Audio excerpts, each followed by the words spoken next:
오늘 이렇게 그 산티데바 스님의 입보리 행론송, 가려 뽑은 입보리 행론송. 이것은 나에게 있어 굉장히 중요하게 생각합니다. 이 가르침은 보리심이라는 그 뜻을 육바라밀로 이렇게 풀이한 내용인데, 내용이 굉장히 신심이 나고, 오늘날 우리 불자들이 갈수록 신심이 떨어지는 경향이 있습니다. 그것은 마치 물질 세계에 너무 빠져들어서 정신 세계의 소중함을 잃어버린 것 아닌가, 이런 안타까운 생각을 할 때가 많습니다.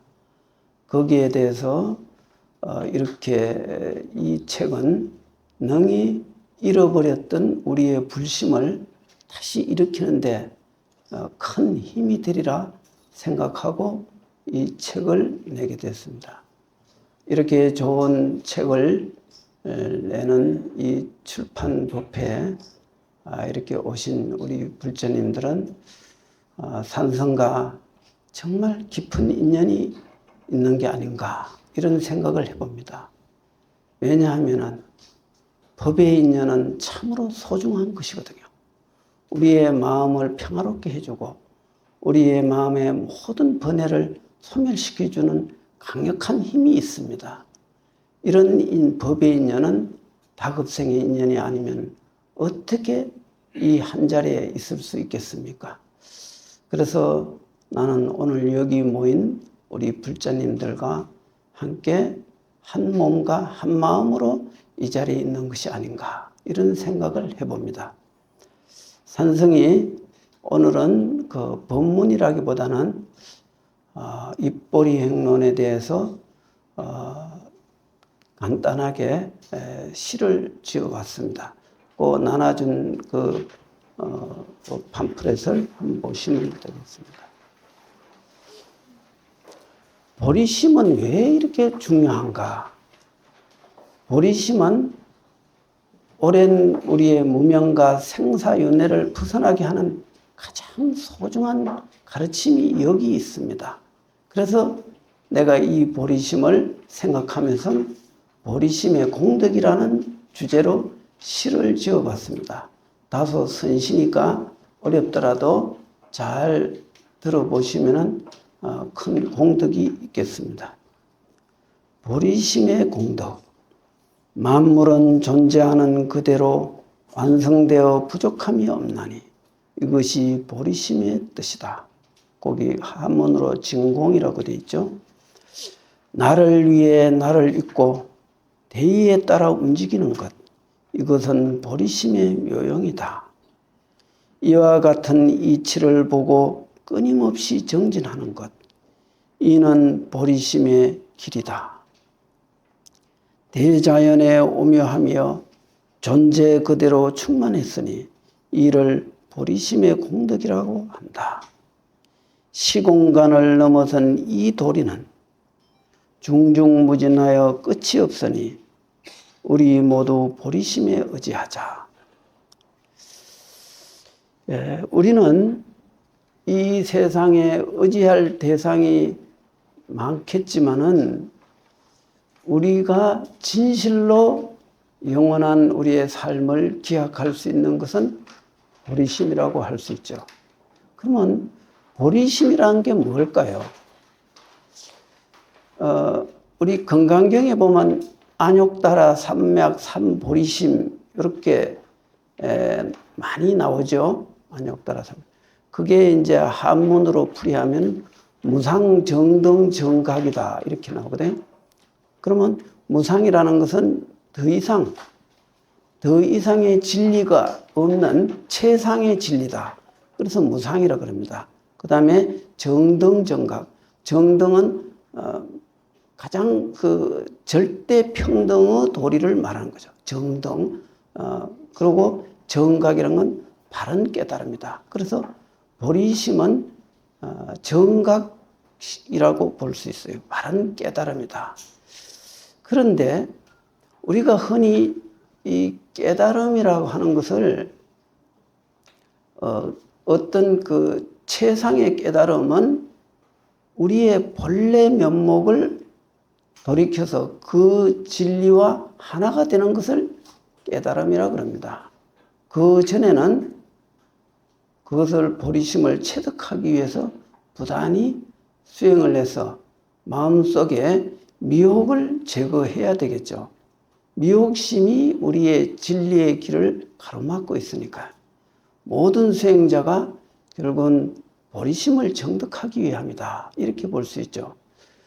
그런데 이 수행이라는 게 참 간단한 것 같아도 굉장히 어렵습니다. 왜 어려우냐? 도가 어려운 게 아니고 세속적인 모든 미혹을 떨쳐내는 게 쉽지를 않습니다. 과거, 현재, 미래를 통해서 일어나는 그 미혹의 심은 큰 강물에 물을 가로막는 것처럼 거의 불가능하다고 볼 수가 있을 정도죠. 그래서 부처님은 이 삼세 육추의 미혹을 벗어내는 건 그 거대한 강물의 흐름을 막는 것처럼 그렇게 어렵다.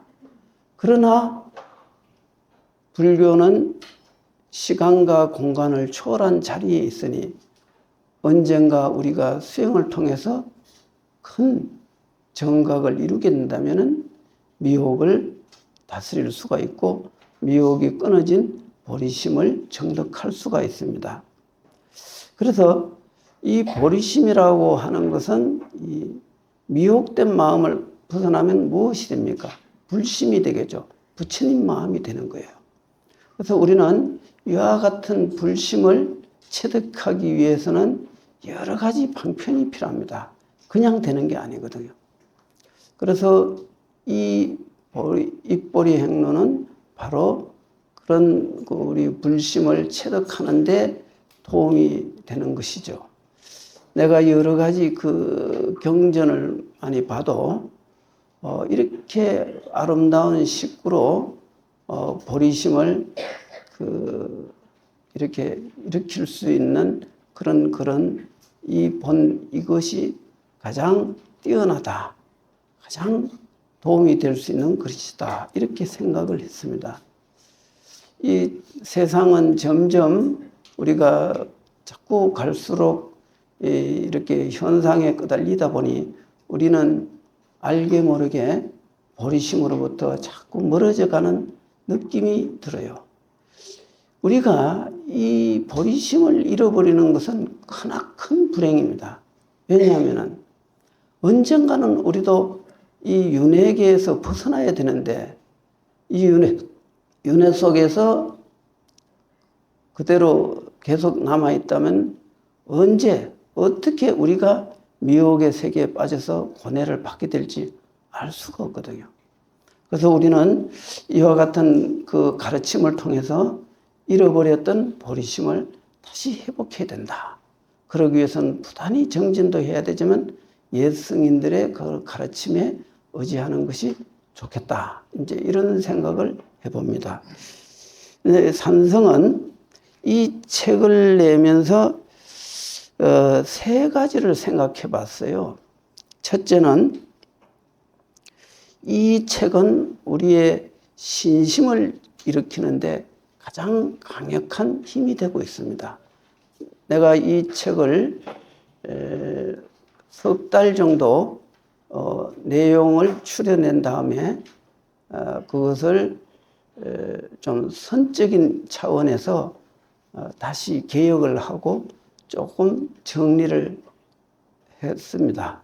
그래서 하면서 느끼는 게 참 신심을 일으키는 데는 이보다 더 좋은 책은 없겠다.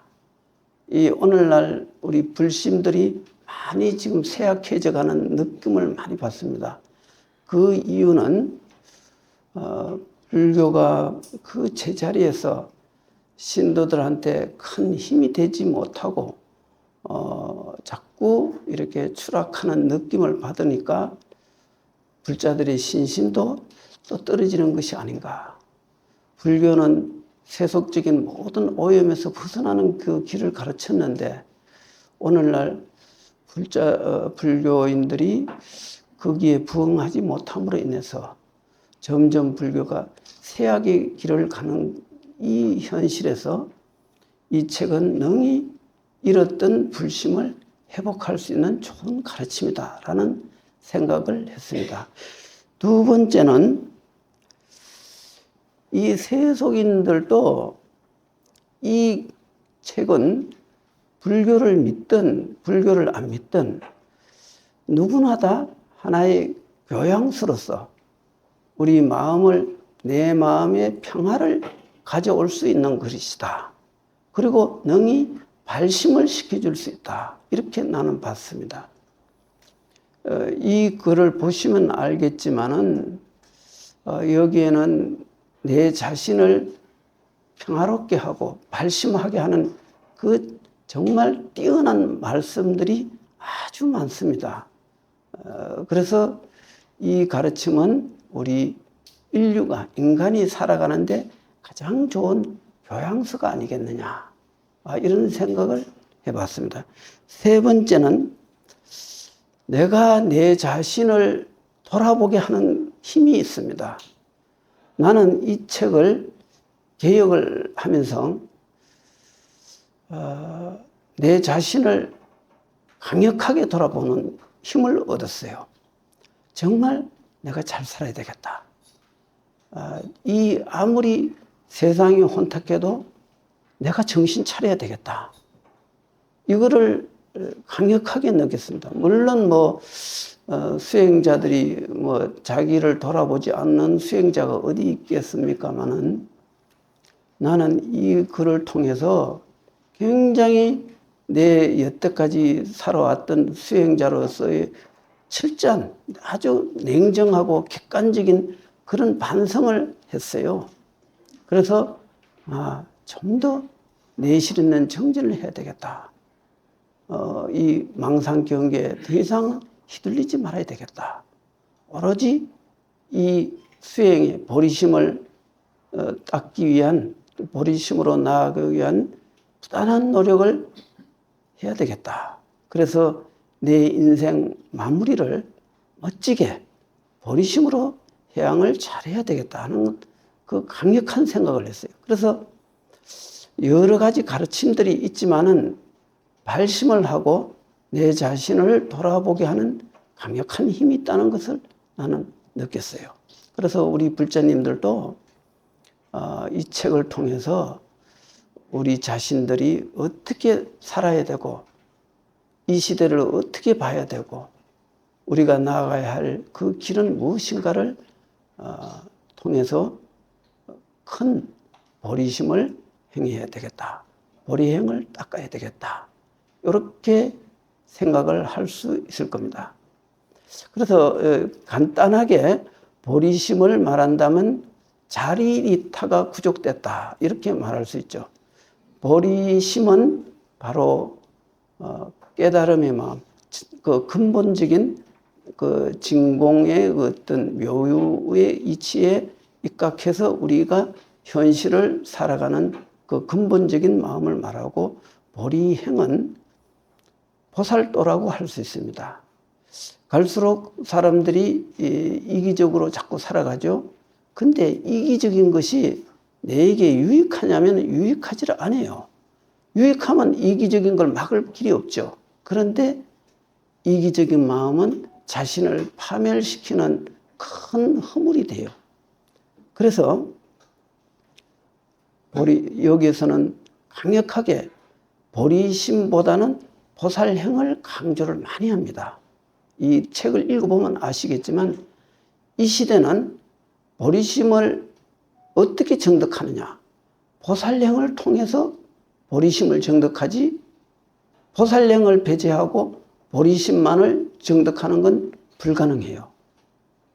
오늘날 많은 수행자들이 가장 이렇게 중요하게 생각하지 않고 쉽게 흘려버리는 부분이 뭐냐면은, 수행은 열심히 하려고 하는 건 있는데 보살도 정신이 많이 부족해요. 이타심이 없고 보살심이 없다면은 보리심을 정득할 수가 없습니다.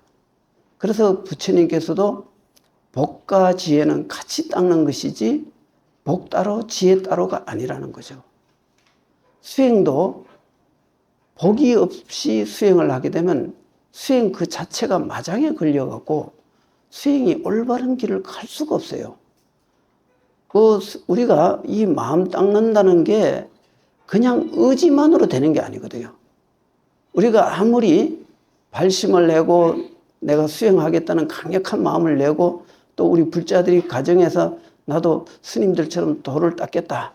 그래갖고 일심으로 참선 염불을 하겠지만은 그게 그렇게 지속되지는 않잖아요. 그게 왜 그럴까요? 이 공부는 의지로만 되는 건 아니에요. 그럼 무엇이 뒷받침돼야 되느냐? 보살심이 뒷받침돼야 돼요. 보살심이 없는 보리심은 공명불이에요. 그거는 허공의 메아리 아무리 쳐본들 영향을 주지 못하는 거죠. 그래서 이 입보리 행론에는 보면 보리심보다는 보살행을 많이 강조를 했어요. 이거를 알아야 돼요. 보리심은 보살행을 통해서 철저하게 그 보살행, 나를 버린 무아의 그 정신으로 보살행을 했을 적에 거기서 공부가 저절로 되는 것이고 보리심은 저절로 그 개합이 되는 것이지 보살행이 없이 오로지 수행을 통해서 나는 보리심을 정득하겠다. 정각을 이루겠다. 그러면은 메마른 정지는 마장을 받게 되고 마장이 생김으로 보리심을 닦아갈 수가 없는 거죠. 나아갈 수가 없는 거죠. 마장장애가 있으니까. 그래서 우리가 특히 그 세간을 살아가는 사람들한테는 이 보살행이 무척 중요합니다. 이 보살행은 일상생활 속에서 이루어져야 됩니다. 그게 숲속에서 혼자서 조용하게 보살행은 이루어지지 않아요. 중생 속에서 이루어지는 보살행이야말로 가장 강력한 수행이 될 수 있어요. 왜 그러냐? 우리가 경계를 당해서 그 경계를 극복하는 것이 역경계든 순경계든 그 경계를 이겨낼 적에 그게 내게 힘이 되지, 경계를 피해서 고요한 곳으로 도망쳐서 사람을 피해서 아무도 없는 거기서 무슨 공부가 되겠습니까? 그건 무기공적이라고 그래요. 이 타행이 없는 수행은 수행이 아니에요. 결코 궁극의 깨달음은 무상정등정각이라는 큰 보리심은 보살행을 통해서 이루어지는 것이다. 그래서 서가모니 부처님이 3대 아성직업을 통해서 보살행을 해서 마침내 부처를 이루었다. 이런 게 대승경전에 많이 나오죠. 우리들은 이런 가르침을 통해서 여기에서는 육바라밀을 그 보리심 보살행 차원에서 해석이 되어 있어요. 그래서 우리는 이런 보살행을 통해서 내 몸과 마음을 다스려야 된다. 이론으로 모든 게 이루어지지는 않습니다. 이론으로 공부가 되는 게 아니거든요. 실천을 해야 되지 않습니까? 그 실천이 바로 보살행이에요.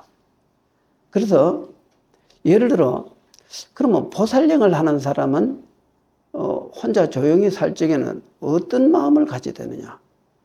역시 혼자 있든 여럿이 있든 역경계든 순경계든 모든 현상을 보살심으로 대하면 돼요. 그러면은 내가 밥을 한 그릇 먹어도 그것이 보살행이요. 말 한마디 남을 위해서 해도 그게 자비심이 바탕이 되어 있으니 그게 보살도가 되는 거고 보살도를 행하면 보살행이 되는 거예요. 보살도와 보살행은 이타적인 보살행이지만 그게 철저한 보리심의 바탕을 두고 해야 된다는 거죠. 그래서 보리심은 두 가지 측면에서 봐야 돼요. 정각이라는 그 근본적인 불심을 말하기도 하지만은 그 불심은 바로 일상생활 속에서 불심의 바탕을 둔 일상생활을 하라는 거죠. 그러니까 세속적인 그 어떤 그 기준에서 현실을 대하지 말고 보살심이라는, 불심이라는 그 바탕에서 일상생활을 영위한다면은 길을 가거나 밥을 먹거나 사람을 만나서 대화를 하거나 이 모두가 큰 보살행이 되어야 된다는 거죠. 그러면은 그 사람이 하는 행동이 전부 하나에서 열까지 다 마음 바탕에서 이미 보리심을 갖추고 지금 행동을 한다면은 일체가 다 보살행이 되어서 그 사람은 필경 무상 정등 정각을 이루는 그 길로 갈 수밖에 없다. 왜냐? 동쪽으로 기울어진 나무가 서쪽으로 넘어가지는 않습니다. 우리들 마음이 불심에다 뿌리를 두고 그 마음의 의지에서 일상생활을 영위한다면은 그 사람이 어디로 가겠습니까? 불국정토 외에 어디로 갈 데가 있겠습니까? 그러니 우리 불자님들 이 책을 통해서 보살도 정신을 확립하고 그 보살령을 통해서 우리 이 현세를 바로 불국정토로 만들어야 되지 않겠습니까? 우리 불자님도 모두 성불하십시오.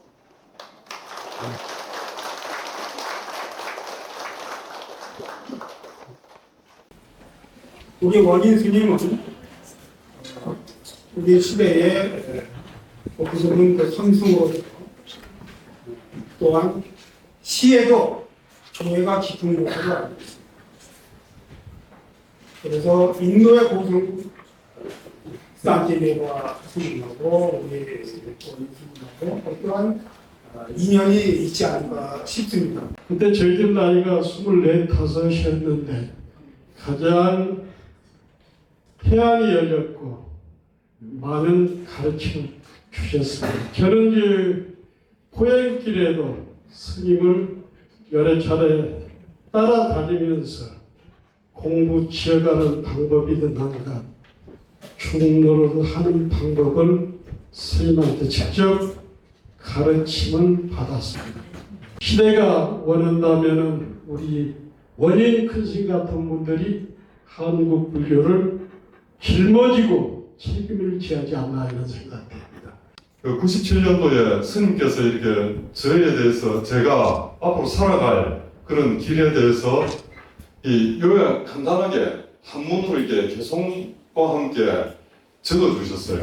그러면서 제 본명을 내려주셨는데 그때의 가르침이 제 지금까지 27년 정도 되는 승려 생활에 지침이 되어서 이제까지 온 것 같습니다. 이국당에서의 긴 과정 속에서 제가 이 승려로서의 본분을 지키면서 그리고 또 학자로서의 그런 길을 가게 된 이 뒤에는 모두 원인 큰 스님의 그런 가르침이 있었기 때문에 가능하다고 했다고 생각합니다. 불교 교단의 사표입니다. 네. 그리고 그 수행자의 상징적 존재입니다. 그래서 이제 그 불교 수행의 최고봉인 그 무문관 선수행을 오랫동안 해오신 실천 수행자입니다. 스님께서는 이제 참 한국의 대표적인 선승이십니다. 그것도 깊은 산속에서 오로지 수행만 하시는 그런 선승이신데 또 선승이시지만 동시에 강원 교학도 마치신 교학과 선을 겸비하신 선정쌍수의 또는 선교 겸수의 학문을 수행을 하시고 계신 분입니다. 선승의 입장으로서, 선승의 안목으로서, 선사의 안목으로서 어떻게 뽑으면 될까? 어떤 것을 뽑아야만 가장 많은 분들이 읽고 깨달음으로 바로 들어가는 길을 제시하는 글이 될까? 이런 관점에서 뽑으신 겁니다.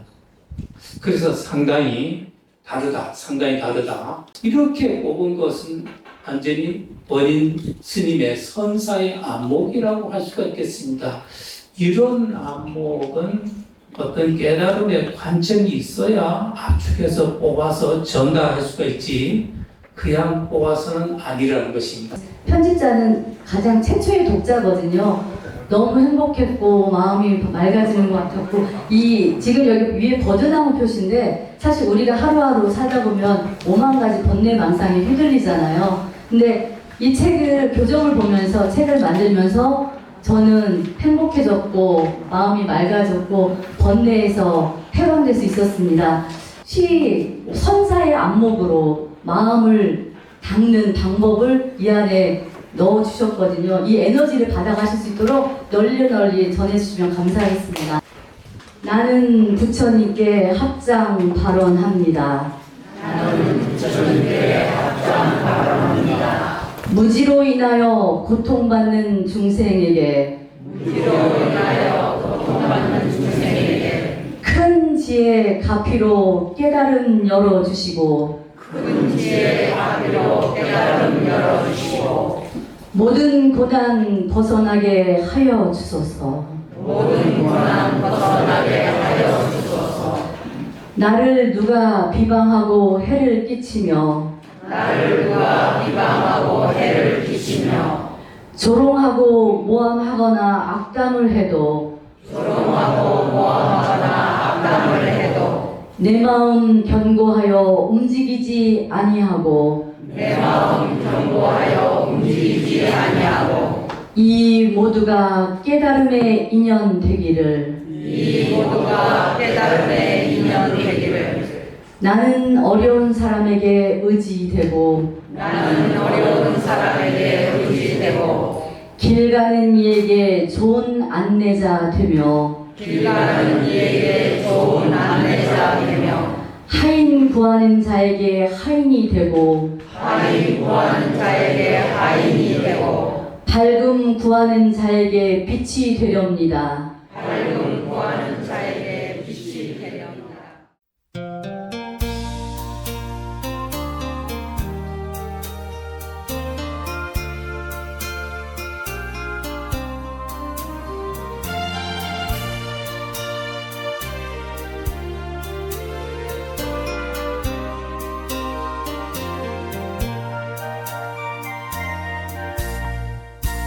태어나길 원합니다. 태어나길 원합니다. 극락세계에 태어나서 아미타불을 친견하고 마정숙이 친이받기 간절하게 원합니다. 태어나길 원합니다. 태어나길 원합니다. 원하건대 아미타불 법회 중에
서방종토 극락세계 태어나서